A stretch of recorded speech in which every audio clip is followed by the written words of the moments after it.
To Story Hour. I'm tonight's host, Laura Blackwell. My co-host, the marvelous Daniel Marcus, started Story Hour almost 3 years ago. And it's been so much fun. We're just here every Wednesday. And we keep bringing in all these wonderful writers to read for us, which is super, super fun. We're also happy to say, and I feel like NPR, Story Hour is supported by a SIFWA Givers Grant. Thank you, SIFWA. Yes, thank you, SIFWA. And welcome back to those of you who are returning. Welcome to those of you joining us for the first time.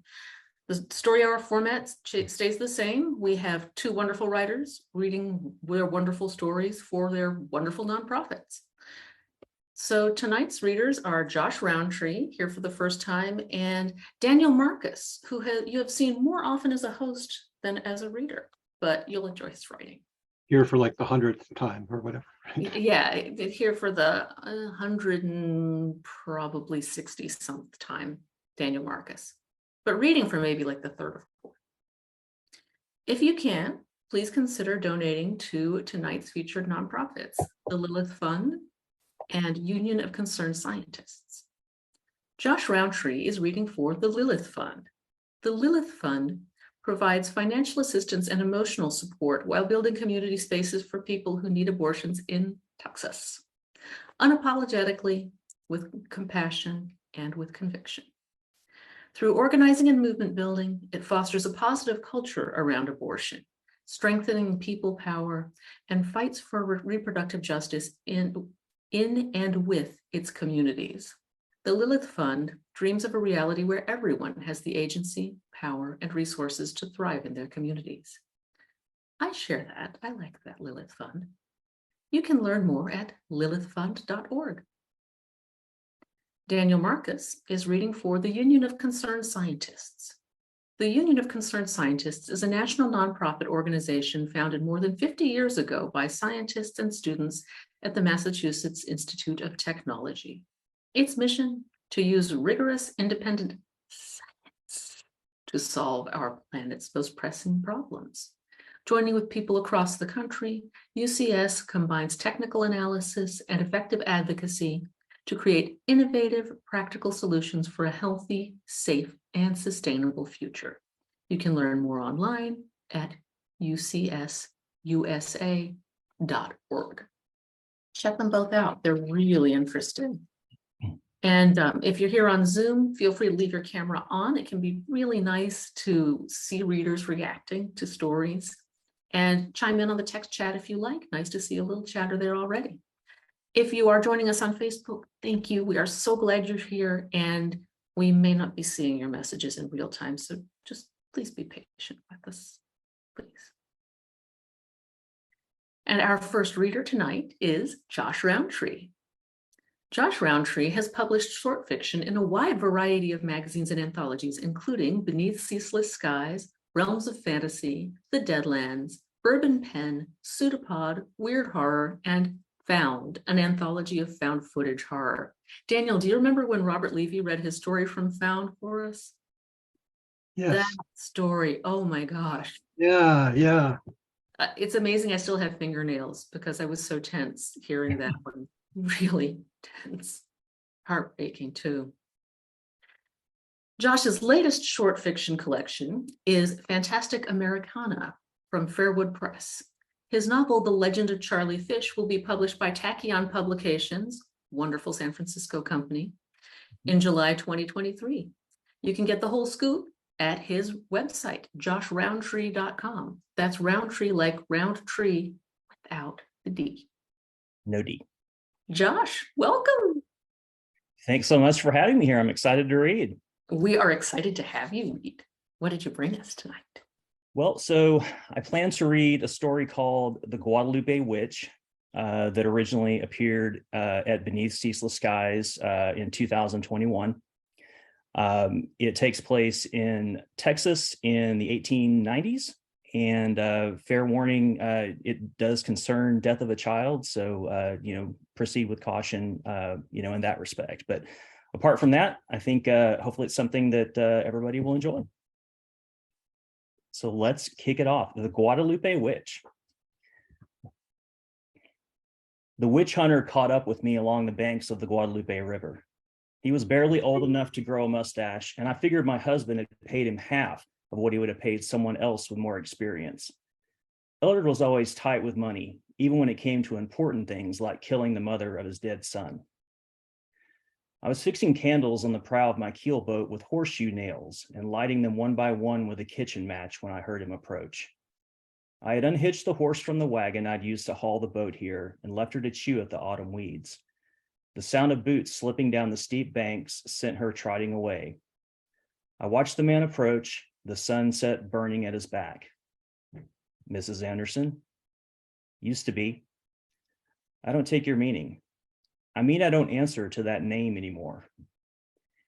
He was familiar, but I couldn't place him. Someone from back in New Braunfels, to be sure. Maybe someone from Ellard's church or a worker in his mill. Not someone old enough to have ridden with Ellard back in his Indian killing days, which was the type of person I would have expected. This was just a boy, hungry or desperate enough to follow a supposedly dangerous witch into the wilderness. He wore a long coat against the cool evening, and one hand rested on the pistol at his hip, as if he had any intention of using it. Your husband sent me. Well, if you plan to kill me, then get on with it. I have a schedule to keep. I stood knee-deep in the shallows, the hem of my dress unfurling over the surface of the water. The river ran quick and cold against my legs.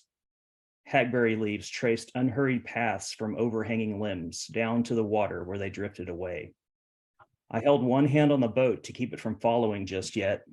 A brass bell hung from the stern, and I tested it one last time to make sure it could ring freely. The boy watched me with growing discomfort. His boots reached the edge of the water, but he'd yet to draw his pistol or make any move to capture me. What did you think was going to happen here? I asked. You'd take Ellard's money, show up, and put a bullet through me? Easy as that? You don't look like your blood's that cold. Satisfied that the boat was ready, I climbed inside. The few belongings I brought with me when I left New Braunfels were bundled in a grain sack. I checked one last time to make sure my grandmother's book was safe, then used the long setting pole to shove the boat from the river's edge and out into the flow. The boy splashed into the water and grabbed the side of the boat just as the river took hold and began to pull. It had rained hard the day before, and the river was too strong for him. He struggled to keep the boat in hand, but soon enough he'd have to let go or be drawn along behind. I'm sorry, you can't go. If I was the monster so many of them believed me to be, I'd have mumbled some words and the boy would have bled out through his eyes. Maybe I would have snapped every bone in his body with my laughter. I would surely have killed my husband long ago. I was never that person, no matter how hard Ellard and so many others tried to turn me into her. But this boy had come to kill me. He seemed to consider his diminishing grip on the wooden gunwale and the pole I still held in my hands. It would be an easy matter to swat him down with it and let the river pull me away. With a grunt, he hefted himself into the boat. We pitched precariously. Then he was aboard, crouched down near the stern, and the river grabbed hold again. Would have been easier to shoot me, I said. What are you going to do now? His wide-brimmed hat was pushed back far on his head, framing the worry in his young face. Whatever plan he'd devised during his pursuit was unraveling like poor quality cotton, and he hadn't yet figured out how to stitch it all back together again. Autumn wind raced along the water, and he was already shivering in his wet clothes. He pulled that long coat tighter around him and glared at me in my thin linen dress.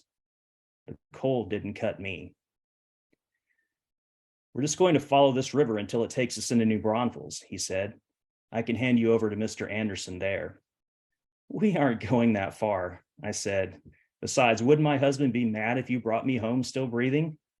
He said dead or alive, ma'am. Well, it sure won't be alive. We were many miles upriver from New Braunfels, along the stretch of the Guadalupe that wound like a snake through the Texas countryside. If we continued on long enough, the river would run right into the heart of the place I'd fled several nights earlier. If Ellard got his hands on me, I wouldn't escape again. Long before I married Ellard, people came to me for medicine to cure their aches. for simple spells to ensure good luck in raising crops and children. Harmless, helpful magics. Ellard might not have understood, but if nothing else, he indulged my talents as a frivolous affectation, something that would vanish when I devoted myself to the important matters of raising a family. He never understood my magic wasn't a hobby. It was my blood and my soul. I hadn't realized what sort of man Ellard was until we'd been married for a time, until he'd tried all manner of cajoling to get me to abandon my magic and finally decide to try beating it out of me. By then I was pregnant, and options for escaping Ellard's reach disappeared in a hurry. I tried leaving more than once since my son's death, but Ellard always found me. The last time he said he'd kill me if I ran off again, and I was inclined to believe him. That was fine with me. I had no plans to go on living with or without him. What's your name, boy? George. Not George Emerson. Yes, ma'am. I didn't even recognize you. It's been a long time. You were friends with my son, weren't you? Yes, ma'am. Me and Frank used to run around together when we was kids. Before. Your Frank was the only one could beat me up a tree. He could climb like a squirrel. I'm real sorry about what happened to him. Not so sorry, I don't think. You're happy enough hunting down his mother. Well, it ain't like that. What's it like then? He didn't have an answer for that. I put the book in my lap and flipped through the pages, reading by the light of the candles as the last rays of October sunshine vanished. I had come here for a reason, and though George wasn't part of my plans, my mind wandered across the pages, and I began to wonder if maybe he could be. George had taken the setting pole and was working to keep the boat centered in the river as the current gained speed. Huge cypress trees hugged the shorelines, their exposed roots like fingers working to catch the boat. Rocks jutted up in the darkness, and candlelight scattered across the surface of the water like runaway lantern oil. You're good with that pole, I said. Lucky for me you came along when you did.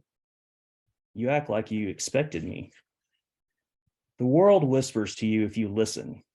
Problem is, no one does. You can find out a whole lot of things if you shut your mouth long enough. So what they say is true? You're really a witch? I am a witch. Not sure what they say is true, though. You ran away from home, and now you're heading back the same direction you came from. Don't make no sense. The way he said ran away from home made it sound like I was a child who'd snuck out after dark, gotten lost in the woods, and cried until her parents found her. But my leaving had purpose. Laboring under our son's memory for so many years had bent me beyond repair, and I knew one way or another, Ellard would kill me eventually. He had killed so many Indians in his youth that he developed a taste for the violence. I could read the hunger in his eyes every time he looked at me.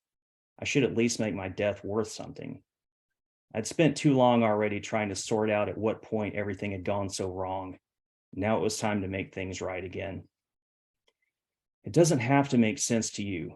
I found the page I was searching for in my book and placed a hackberry leaf between the pages to save my place. Besides, I told you, I'm not going that far. Then how far are you planning to go? Only as far as I need. You just settle in and we'll be there before long.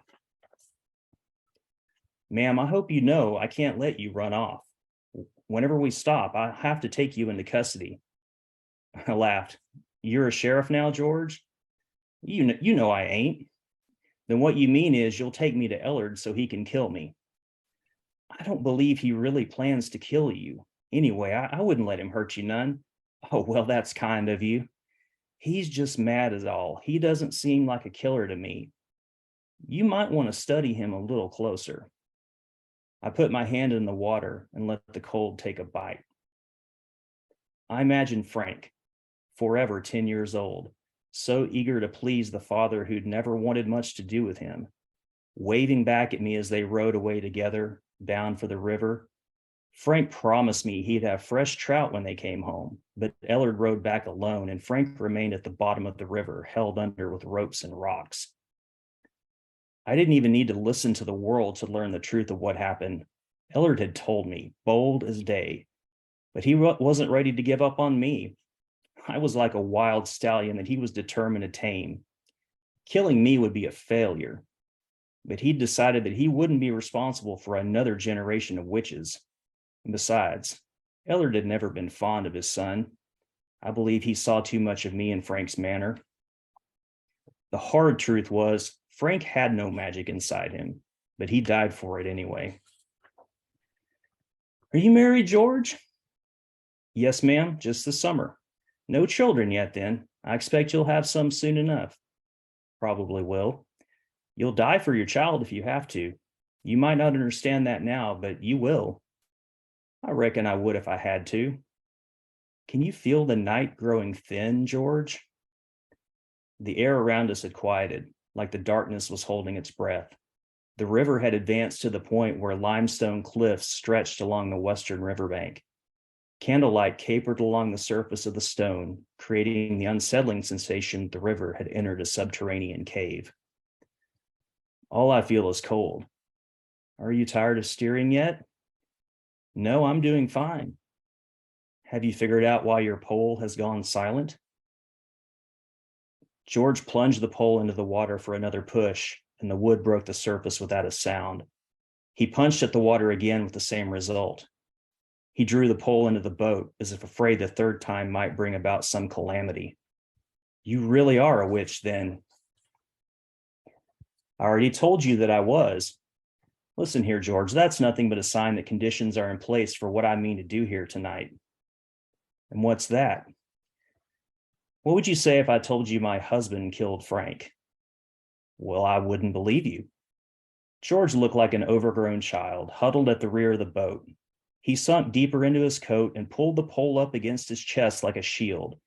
He was the one with the gun. He was the one who'd forced his way onto my boat and into the middle of something more dangerous than the job he'd been hired to do. Whether you believe me or not doesn't figure into any of this. Ellard killed him. I'm going to bring him back. You're evil. And you're a lumbering, foolish boy who should have stayed home with his wife. I opened my grandmother's book and began to read passages aloud. Every word drew the night in close as a corset, and the boat creaked as the spell tightened around us. Tension gathered in the air. George began breathing like a locomotive, as though he felt a change had taken place but wasn't able to understand it. I kept reading. What I was doing was anything but evil. Being a witch was no curse. It was a life planted in the earth by a mother and tended by her daughter. It was a chorus of ancient voices singing the secrets of our souls.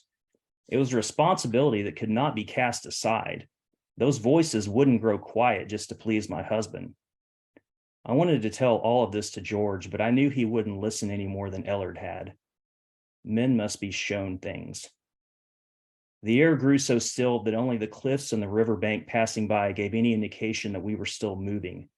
Silence wrapped around us like a shroud. Then the bell started ringing. I want out of this boat. George sat forward on his knees, rocking us from side to side.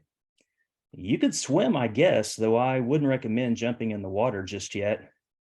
Oh, hell. Hands sprouted from the surface of the river like flowers from fertile soil. First one, then a dozen, then 1,000 of them in all directions. Fingers flexing, palms reaching from another life back into this one. These were the last hours of October, when the already thin line between the worlds could be breached. With the right words and the right intentions, wrongs could be undone. One of those hands belonged to my Frank. Tears welled in my eyes. I read the rest of the words, snapped the book shut. The bell kept ringing. George drove the pole into the water, trying desperately to steer us to shore, but the boat was caught up in something stronger now. Ma'am, what's happening? We're going to figure out which one of these hands belongs to my boy, and we're going to pull him up into the boat. Just be careful not to grab the wrong one. No telling who you'll be bringing back, and you have to pay the price whether you get it right or wrong. I'm not grabbing any of them. Hush now, George. I need to concentrate. Hands slapped against the side of the boat as we cut through that current of souls, all eager to return. Life stories flickered around me like summer fireflies, faded images of bluebonnets fanning out around a churchyard wedding, children laughing, their faces lit by the sun, saddle leather creaking as hands worked at it with hammer and awl, A weathered man astride a plodding mule and the sound of hooves on granite. An old woman on her knees, howling, pulling at her gray hair in grief. Faces bent with jealousy, eyes bright with hope. All of these experiences and more appeared before me, rising and falling and fading away. I watched every one. I listened for the sounds of who they'd been in life, absorbing the grief and disorientation and cold memories in silence, searching for the one soul I would recognize in an instant, no matter how many years had passed. George's face reddened with fear and his body grew wispy around the edges. Now I knew his stories too. Whispered intimacies between husband and wife, playful arguments over what they'd name their children when they had them, and real arguments about why George would accept Ellard's money to hunt down his wayward wife. But Ellard issued demands, not requests, and the money, while not a huge bounty, was enough to give them options. Now George was terrified and wishing he'd never left New Braunfels. He never really believed he was chasing a witch. He'd been more afraid of Ellard than a runaway woman old enough to be his mother. Now he had learned otherwise. Faint music slipped through from the other life, gray and somber. Then it was Frank's story on the breeze, his voice as familiar to me as my own, his upraised hand still flexing while all the others grew still. "Ma, help." "I'm right here." Frank's fingers are spread wide, his hand only a dozen feet ahead and off the bow. When the boat drew close, I grabbed his wrist with one hand, his arm with another, and pulled. He was waterlogged, nothing but dead weight, and the current pulled against me, nearly prying him loose from my grip. His cold skin was slipping from my fingers, and I heaved harder, but it was like trying to uproot a tree. I would never let him go. I couldn't make any progress. And then George was with me, nearly capsizing the small boat as he lunged to take hold of Frank's arm. Something below the water pulled back, the other life eager to keep its dead, but we were stronger. Together we held firm and pried my son loose from the current. Frank's head broke the surface, hair overgrown and tangled as it had always been, wet strands covering his eyes. His mouth hung open and his skin was the color of mesquite ash. I thought for one terrible moment that we'd managed to bring him back from the dead, but not truly bring him back to life. Then he gasped, drawing the night air into his lungs, and I knew my son had really returned to me. Together, we hauled him into the boat. Frank was the same boy he had been, no older than the last day I'd seen him, bone thin and delicate. He hadn't opened his eyes, but his breathing steadied, and I realized he was peacefully asleep. I could feel the slow, steady beat of his heart and the hammer of my own. Color began to leak back into his face, and he whispered quiet words I couldn't understand. His body felt warm, as if the life running back inside him had kindled a fire in his chest. I drew him tight against me to feel that warmth and to smell the musty little boy's scent of his hair that had remained the same as ever, no matter where he had been, no matter what he had endured. Frank's eyes darted about his closed eyelids. He was dreaming. I wondered if his dreams were of the place he had been or places he might go with a second chance. I knew it would take a few hours for him to shake the other life entirely, and by then he might be alone. So I whispered in his ear all the things I wished I had told him before he left those many years ago. Who can say if he heard me? "Is he alive?" George sat close, breathing heavy with panic. "Is that Frank?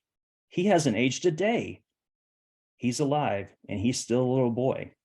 You're seeing what you're seeing. He'll wake up in a little bit, and he can tell you himself how he died. You might believe more of what I'm saying then." "I believe you now, I think." Well, that's a relief to me. I offered him the thinnest smile, and he accepted it with great enthusiasm. "Ma'am, I hope you know I never would have killed you. Your husband runs my livelihood, you understand." "I understand, George. Why don't you take that wife of yours and leave New Braunfels, find a better situation for yourself?" "Well, I've never lived any place else." "Might be time you did," I said. "Ellard won't appreciate you coming home without me." "I don't know where else I'd go." "Someplace better, George. Just pack up and leave." The hands in the water began to thrash. Those near the boat slapped at the wooden hull and grasped at the gunwales. George plunged the pole into the water again, but we weren't going anywhere yet. They're liable to sink us. We pulled Frank back, I said. Now somebody has to take his place. When George had climbed into my boat, it had occurred to me that I might be able to have my child back and also keep my life. I stared at the man who'd come to capture me. I stared at the man who wanted nothing more than to raise a family with his new wife, preferably somewhere where Ellard's shadow didn't reach. Have you ever been to Galveston? I asked. What? No. Big city, plenty of work for a young man. It would be a good place for you to raise your family. We need to get out of this boat. Frank always used to talk about how he wanted to see the ocean. Ma'am, they're going to sink us. I held my son close, stroked his wet hair away from his face, and kissed his forehead. Here's what you're going to do, George. You're going to take my book and give it to Ellard. Tell him you killed me if that's what he wants to hear. He knows I'd never part with that book, so he'll believe you. Take his money. Then you and your wife go somewhere else. San Antonio or Galveston or New York City. It doesn't matter. And you take Frank with you. You were friends once, and he's going to need someone to look after him. The boat lurched, then tilted astern. The gunwale plunged beneath the water, and the boat started to flood as those hands began pulling it under. I gave Frank another quick kiss, then handed him to George. He held my son close in one long arm while he balanced himself against the rising prow with the other, trying to keep both of them from falling into the water. I don't understand what you're doing, he said. You won't give my boy to Ellard? No, never. Thank you, George. I leaned toward the water, let myself fall overboard and into the river. The boat righted in an instant. I bobbed in the still water, close enough I could have climbed back aboard. Then every hand released its hold on the boat, and the river came alive again in a rush, like it had just remembered its own nature. The hands fled beneath the water as the boat glided away, caught up again in the sudden current. Something held me in place, floating. I could feel the border between the living and the dead grow taut as a bowstring, impenetrable. I watched them float away, the young man in the flickering candlelight with my son in his arms, calling out to me until darkness obscured him from my sight. Fragments of their life stories, days they'd already lived and those still to come, rose up from the waters, burned bright, pushed back the darkness. Gave me one last reason to smile before the dead claimed their payment and pulled me under. And that's it. Gosh, that was beautiful. Thanks Wonderful. so much. What an amazing character voice. I really enjoy writing. I've written a lot of stories that are set in sort of late 1800s Texas, monster stories and things like that. So this is one that I really love. You do it very well. Thank you so much. It is our way between the stories to just take a breath, finish taking the first story inside ourselves, and make ready for the new one.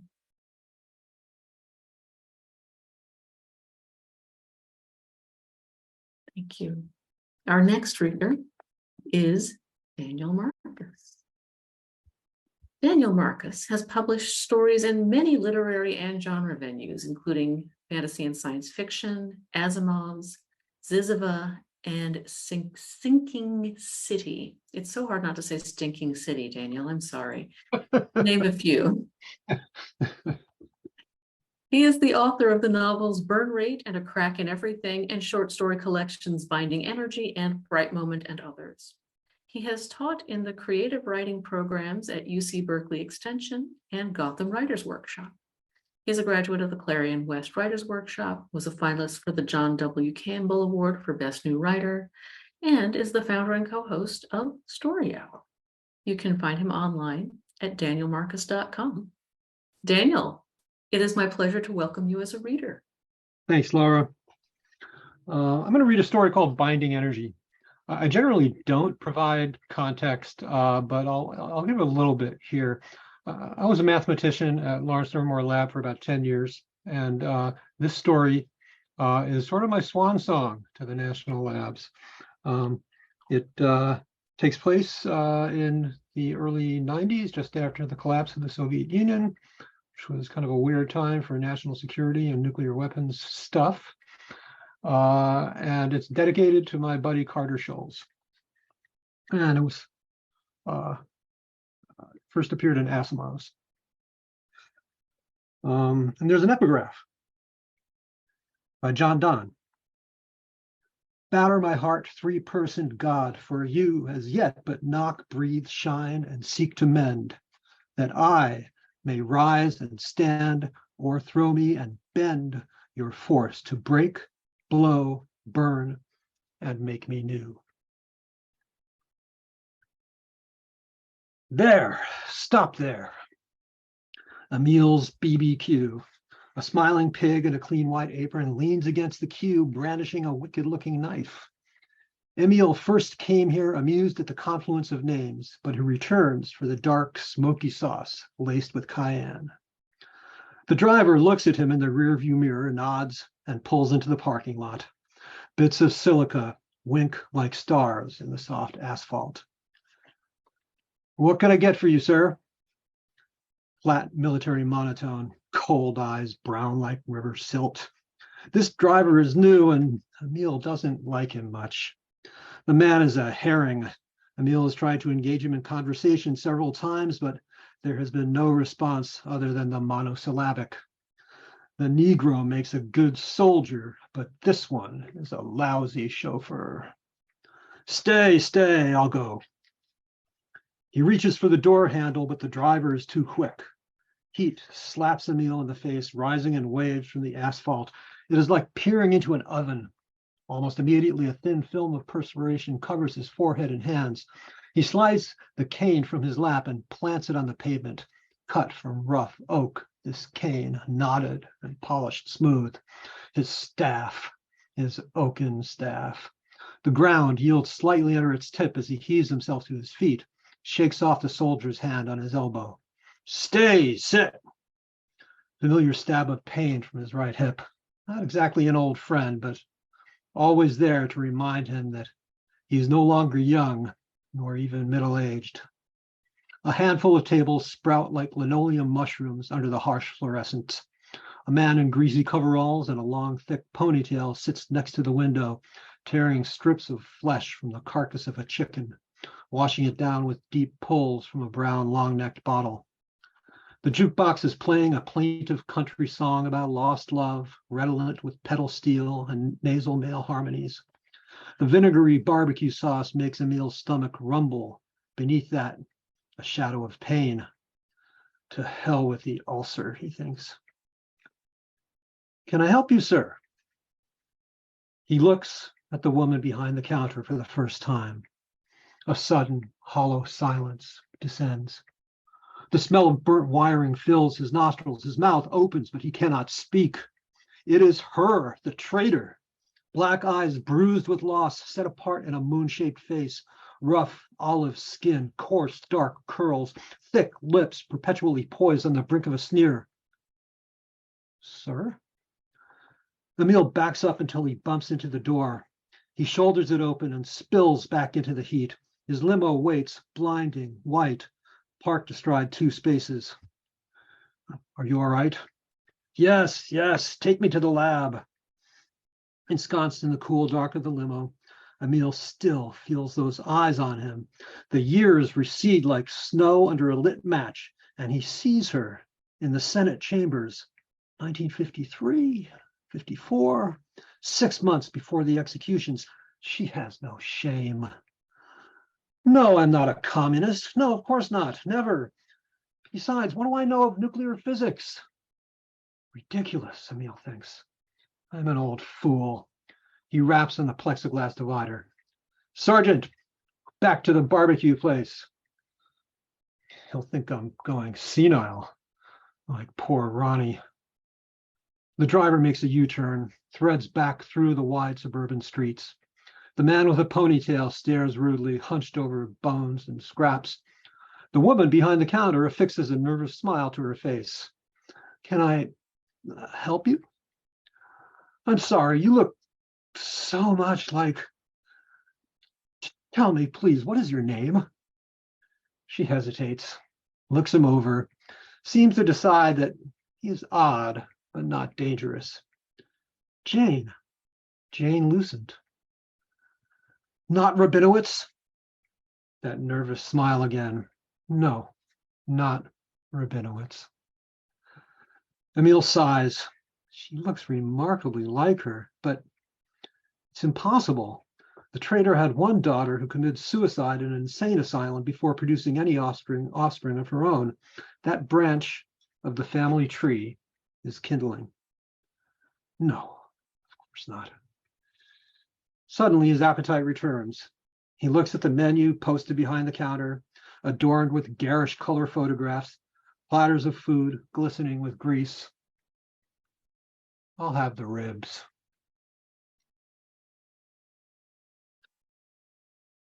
Two seasons in California, green and brown. 30 years here, and Emil still longs for the red and gold death of autumn, the sharp smell of snow in the air, the distant snap of pond ice breaking under spring's first thaw. From 8 stories up, the land acquires definition. Tawny prairie ripples with gentle contours like muscles beneath the skin of a great cat. Hundreds of windmills break the ridgeline at the edge of the valley. Legacy of the peanut farmer's tax credit, who not once answered Emil's calls, even during that Syria business. This one is better. At least he sends smiling young men in crisp suits to listen to Emil's ideas. But Emil is still the leprous magician laboring in the castle dungeon, conjuring potions and spells that harness the elemental forces, his ugly visage kept from public view. He has delivered them from 1,000 hells, and they treat him like the carrier of a social disease. Ronnie was the best. Not much of a thinker, but the heart of a lion. Emil loved the visits to the White House, not skulking in through the tunnel, but delivered by helicopter to the front lawn.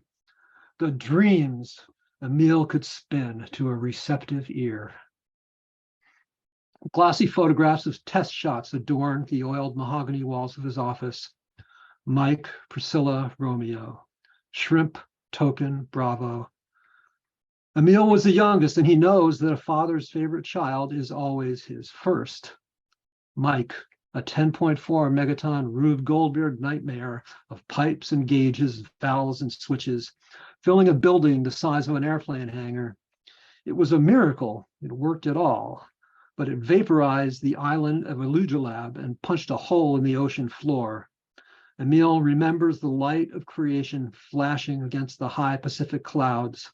Minutes later, the attenuated shock reaching the observation ships 50 miles out as a stiff, sudden wind, the breath of God.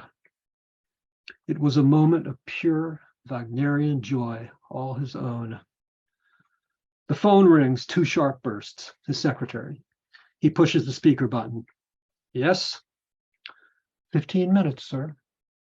Ah, yes, thank you. It's been a couple of years since he has addressed the laboratory. Emil feels out of touch with the daily workings of the place. His emeritus status gives him no official power, but he still has allies in the ranks of physicists, particularly X Division. He can walk over to Building 88 at any time, argue theory with the young coke-swilling firebrands, and politics with Wade, his star disciple. But every now and then, he likes to speak to the rank and file, the illiterati. The laboratory's public machinery ensures that the main auditorium in Building 70 will be full. By electronic proxy, his image reaches all corners of the mile square complex. Emil could give up this indulgence. Tollbridge is doing a fine job as director, the ritual beltway gavotte, keeping the regents happy and uninformed. His insipid management chat twice a month on LabNet. But the guilty pleasure of a captive audience is a powerful drug. And besides, Emil sacrificed everything for this place. The respect of his colleagues, his standing in the scientific community. They loved Oppie so.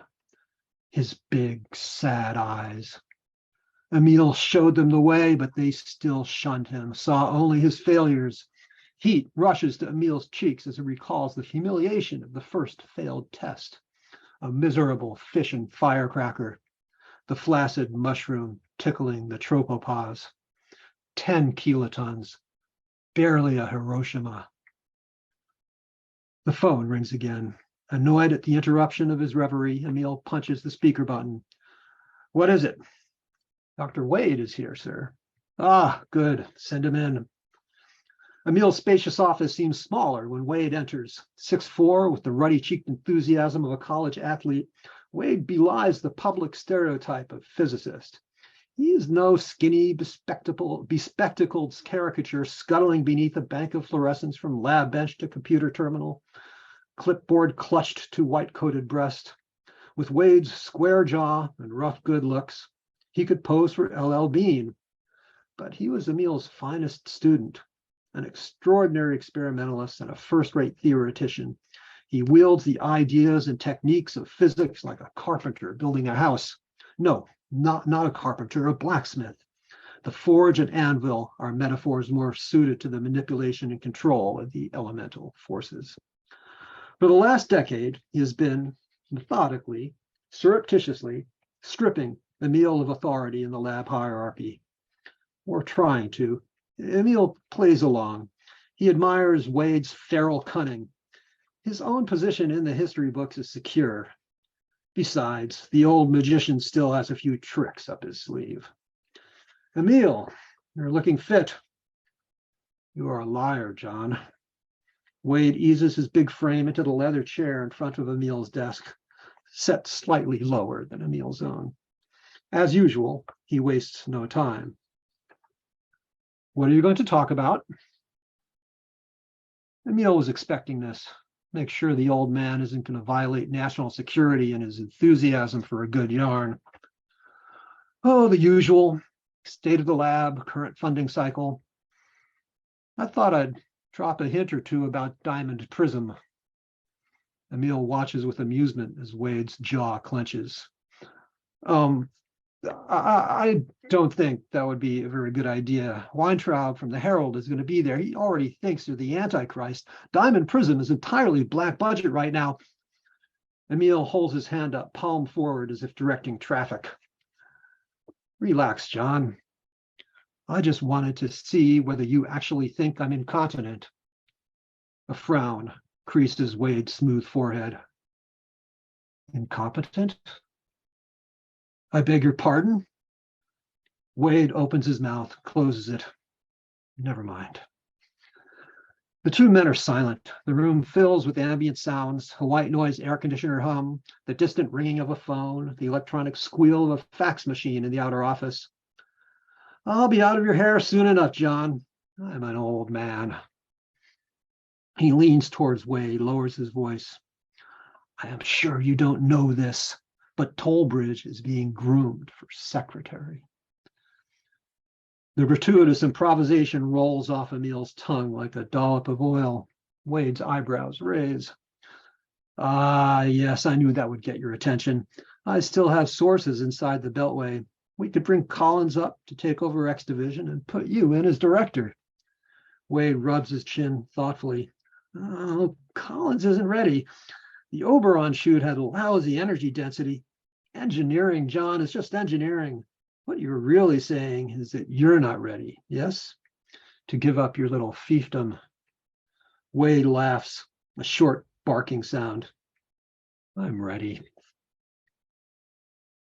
The auditorium in Building 70 is full, a restless sea of silvery-haired heads. Emil scans the crowd for younger faces and sees a few, but not many. The old man is a circus act, and they have no time. He limps down the center aisle, step, thump, his staff making a hollow sound on the deep pile carpet. They have wheeled out an old upright piano for him, and without preamble, he mounts the stairs at the side of the stage and seats himself with his back to the audience. Where did they dig this thing up? The wood is pitted and scarred. There's a neat black chevron of cigarette burns to the left of the music holder. Cigarette burns. He hopes the piano is tuned, at least.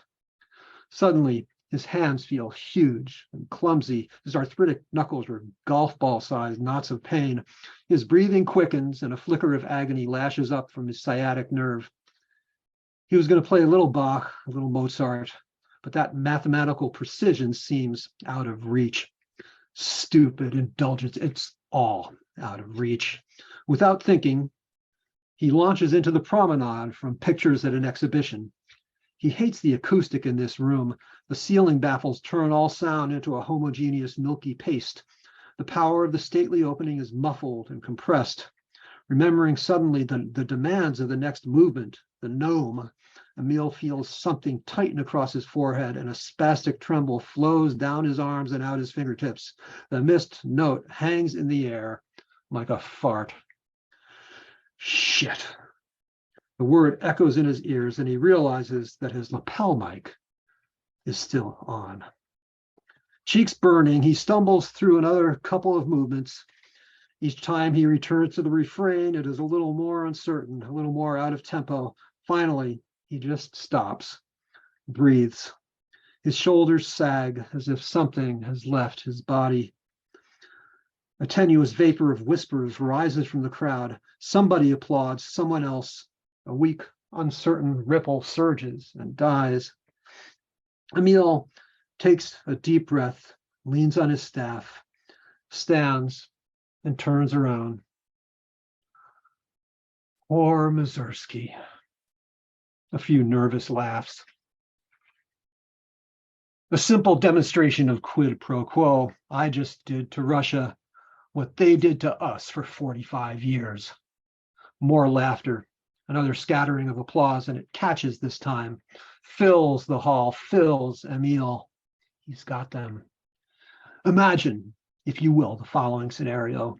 Yeltsin has a fatal heart attack. In the ensuing chaos, the hardliners prevail. There's a coup, perhaps bloodless, perhaps not, and the Russian government is in their hands. Our intelligence tells us that Lebed, or somebody, will be addressing a huge crowd in Red Square. With only a few minutes' notice, one of our deep patrol submarines in the Pacific launches a missile. It pops up into a low ballistic trajectory, and at the peak of the parabola, a low-yield thermonuclear device is detonated in close proximity to a long, thin rod of metallic foam. Computers have aligned the rod to within a micron's tolerance so that its aim is as true as the resolve in our own hearts. Microseconds before the rod is vaporized, a highly energized beam lances out of the blue Russian sky. Lebed and the hopes of the hardliners are now a rapidly expanding plasma. Emil scans the crowd. He recognizes Weintraub scribbling furiously on a small notepad. And there, Habermas, a protege of Wade's, with a pained look on his young face. Terrorism, insurgency, financial instability are the threats that will shadow us as we move into the 21st century. In order to maintain our position as leaders of the free world, we must pursue an aggressive policy of surgical countermeasures. Surgical countermeasures. The repeated phrase fills the hall pregnant with possibility. He relishes for a moment that unfolding, then continues. He does not mention Diamond Prism directly, but he lays it all out, all of it. Wade will be furious, probably try to pull Emil's clearance, but it's the right thing to do, the right time.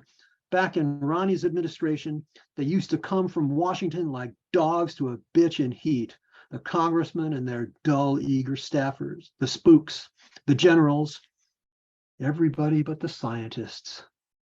From a distant nexus within, he sees himself, a gnarled, stooped gnome, standing before a lectern, spinning candied lies to an audience of idiot children. And looking out into the crowd, he sees her. Dark hair falling like wings across her face, not quite hiding her bruised eyes. It is her. The close air in the auditorium is suddenly charged with an ozone stink, the hot smell of metal on metal, solder and sulfur, burning rubber. He reaches out a hand. His staff clatters to the floor of the stage. You! A susurrus rises from the crowd like the cicada hiss of summer. Emil staggers back, grabs the lectern for support, lurches into the wings, sees the red exit sign, pushes into the dry, sweltering heat. Take me home. Curt military nod in the rearview mirror. Emil sits back in the soft leather, breathes, watches the temporary buildings at the outskirts of the lab segue to grape fields and tract housing locked in a Darwinian tangle for dominance of the sun-baked prairie. The air conditioning is on high, but he can't stop sweating. His shirt is drenched, plastered to his skin. Sharp, transient pains from his chest call to him like voices from the bottom of a deep well. He wonders if he is going to have a heart attack, a stroke, a breakdown.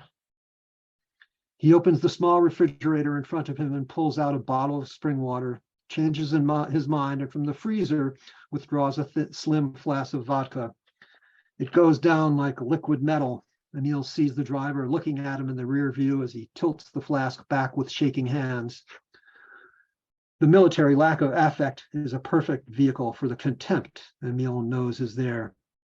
Emil presses a button in the armrest and an upholstered panel rises from the seat back, separating him from the driver's compartment. The phone trills at him from the armrest. Wade, no doubt, or Tollbridge. Let it ring. Emil leans back and closes his eyes. Immediately, her face begins to coalesce on the dark screen of his closed eyelids, taking shape from nothing until she is hovering before him, clear as a photograph. Her head is shaved and she is wearing a starchy green prison shift.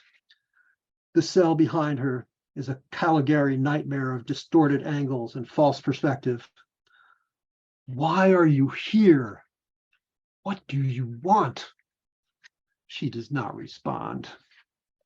Two guards appear, dressed in head to foot black, with loose black hoods. They escort her through twisting stone tunnels lit by naked bulbs. Disembodied, powerless, Emil follows like a balloon bobbing on the end of a string. They come to a high-ceilinged room dominated by a large wooden chair. Metal cuffs decorate the arms and legs. Black-sheathed cables sprout from the chair and converge to a thick bundle that leads to a panel in the far wall. At one end, onlookers fill a row of bleacher-like seats. Emil recognizes J. Edgar and Roy, Ike and Nixon, Joe McCarthy. One of the guards straps her to the chair. The other walks to the panel and places his hand on a large switch. When he sees his partner step away from the chair, without preamble, he yanks downward. Her body stiffens, convulses, dances in the restraints. Emil jerks awake with a start. The phone is ringing again. Laced with the chemical smell of the air conditioning is the stink of ozone and burnt wiring. She is next to him in the cool dark of the limo, regarding him with wide, bruised eyes. He slides away from her, pressing himself against the door. What do you want from me? She puts her hand on his. Her touch is dry ice, burning cold. We were all so frightened, Emil. You betrayed your country. You deserved what you got. She closes her eyes, breathes, opens them, says nothing. What do you want? Why now? You are dying, Emil. Your medical appointment next week will reveal a shadow on your left lung. Further tests will reveal that it has already metastasized. A chain reaction, eh? Filling your body with the light of creation. It is true, he can feel it. Something cold takes hold of his stomach and squeezes hard. You come to gloat then, to see me fall apart. I won't give you the satisfaction. I am not afraid of God. I have met him on his own terms. She shakes her head sadly. No, Emil, not to gloat. What then? She says nothing, just looks at him with those eyes, like Oppie at Princeton days before he died. His body, rail thin in health, wasted away to nothing.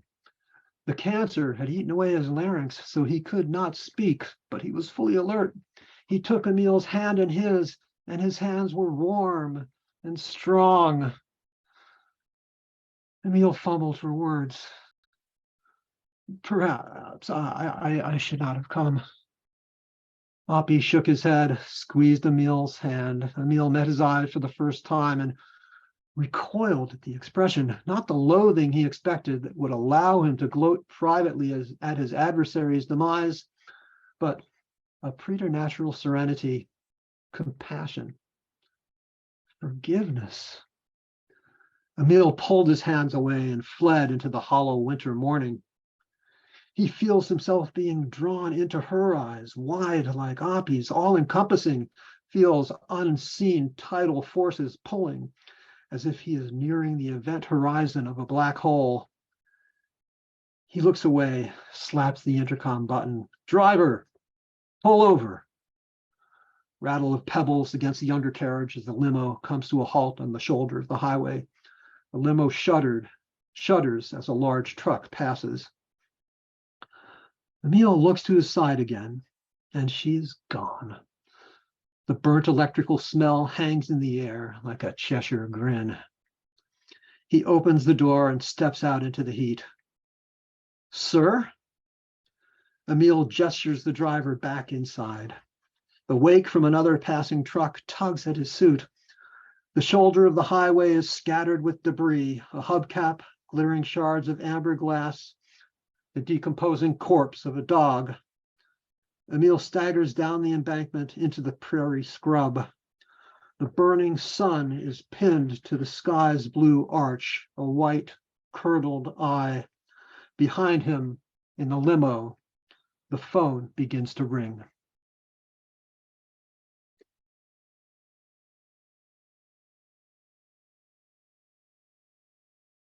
That's it. Thank you. Ew.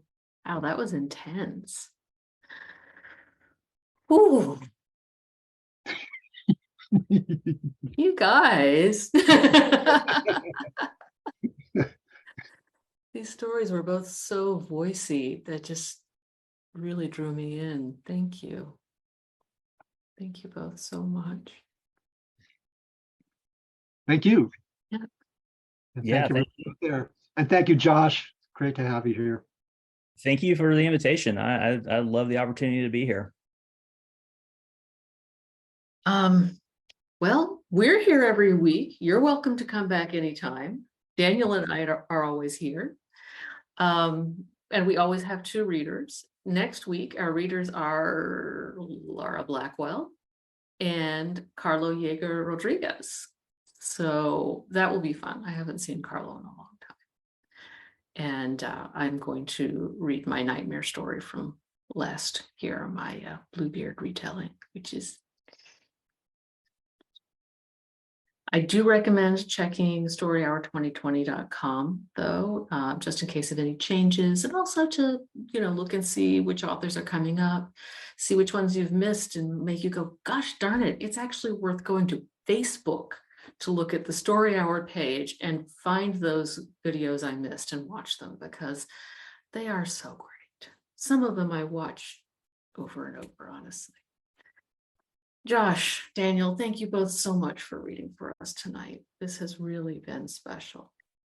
And I hope that you will both read for us again as well. Thank you, those of you who are here with us in Zoom, those of you watching on Facebook, those of you watching sometime in the future. Thank you for joining us in Story Hour. Good night. Bye, everybody. See you next time. Thanks, everybody.